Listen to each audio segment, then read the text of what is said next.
I think USC has been, is, and will be the Pac-12's best chance to get into the playoff. Now, that's pretty obvious now after last weekend. I thought it was true even before last weekend when Oregon went down and when UCLA went down. But even more so now. They're the only hope that the Pac-12 has. So how realistic is this path? How realistic is it for the USC Trojans to go to the college football playoff in this first year for Lincoln Riley, Caleb Williams, everybody over there in Trojan land? It's actually not crazy. Let's start looking at it, okay? Because the first thing you have to realize about the USC resume so far is that they don't have that real marquee win. Now, their loss isn't bad. Like when you lose by one on basically a 2-point conversion to a really good Utah team in a place that not many people win games, like the committee can get over that. And they have to a large extent, putting them at 7. So that 9-1 record is impressive. One of the problems is that do they have a best win? Well, now they do, because Oregon State, like I just mentioned, jumped into the top 25. So now all of a sudden you're starting to build, okay? There are building blocks there for USC. And then the best part about what USC has ahead of them is that they actually have more building blocks in front of them.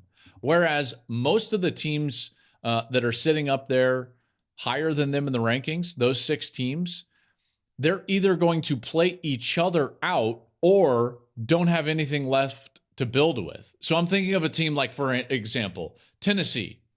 Tennessee can't go to their conference championship game. So while a lot of us think, and I really do, that Tennessee's chances of going to the playoff are really high, it's not like they're going to be able to throw some huge resume builders onto the resume from now until the final rankings. I think the same could be said for the team that loses the SEC championship game. They don't have much left if they lose that game. The loser of the Big Ten East, they're between Ohio State and Michigan. If you lose that game, you're not building your resume this week with Maryland and Illinois. And so you're starting to see kind of like that come to fruition. TCU, now they do have things left to build on their resume, but if they were to lose one of those games, whether it be regular season or in the conference championship game, now all of a sudden you're starting to look and you're like, okay, hold on. What is the path for USC? What has to happen? What dominoes have to fall for the Trojans to make it to the CFP this year in Lincoln Riley's first year? Well, first, obviously, you got to take care of business. They've got to win the 3 games in front of them. Now, we don't know who the opponent is in the Pac-12 championship game, but they would have to win this week against UCLA. Now, technically on the road, but there's going to be a lot of Trojan fans there in the Rose Bowl. Against Notre Dame, who, by the way, resurgent, and I guess you should say, or I should say, surging at the end of the season. That's a good run game. And then whoever they face in the conference championship game. So they've got things ahead of them that is only going to propel them in the rankings. So they got to take care of business. Then you look around and it's like, okay, what would the debate be for USC to get in? You got to make some assumptions. So let's make the first assumption that like TCU loses a game. Okay, so I think that would be a pretty important piece of this. TCU loses a game. Because we've got to assume, and I'm assuming Georgia's going to win. So let's just assume that. That's a constant. Georgia's going to win the SEC. Okay, and they're in. Okay, boom. I got to be honest. I think Tennessee is in. But for the sake of argument, let's keep them out. The winner of the Big Ten East likely in, right? So that's 2 spots. So then all of a sudden you start looking, okay, there's 2 more spots left.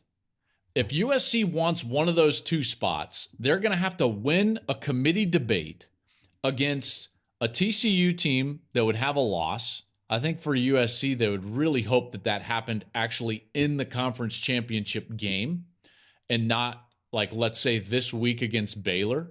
Because in that scenario, then TCU would be a 1-loss team without a championship.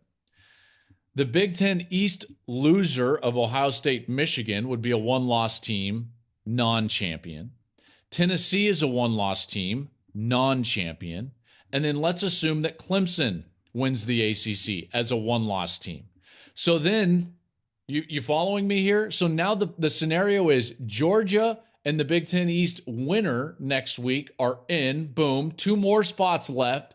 And they go to 2 of these following 5. TCU with 1 loss, non-champ. Big Ten East 1 loss, non-champ. Tennessee 1 loss, non-champ. Clemson 1 loss, champ. USC 1 loss, champ. You got to win one of those arguments. I got to be honest. I'm going to put a star at one of these, and I'm like, that team's in this scenario for sure. Guess which team that is? Tennessee. Tennessee would be in. And I think what it would come down to is an argument between USC and the Big Ten East champ.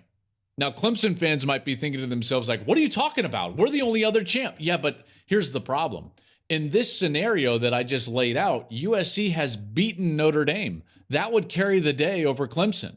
Okay, so Clemson in this month, they would be thrown out probably first, and then it would be USC against the Big Ten East champ and TCU, and I think if TCU didn't have a championship, the Big Ten East champ would trump them, and now you come down to USC against either Michigan or Ohio State. Let's just say for the sake of argument, it's Michigan because they're playing on the road. It's tough to win road games in top 10, top 5 matchups.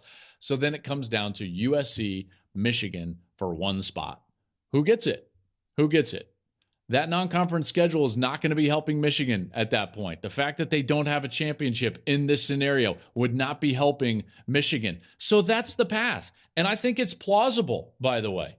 You throw out and beat, as USC, the other champ in Clemson because you have the similar opponent in Notre Dame, and then you just got to hope that you win an argument against the Big Ten East loser for next week, Ohio State or Michigan.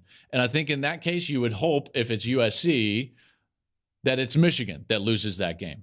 Okay, so I hope you followed that because that's a big, long scenario.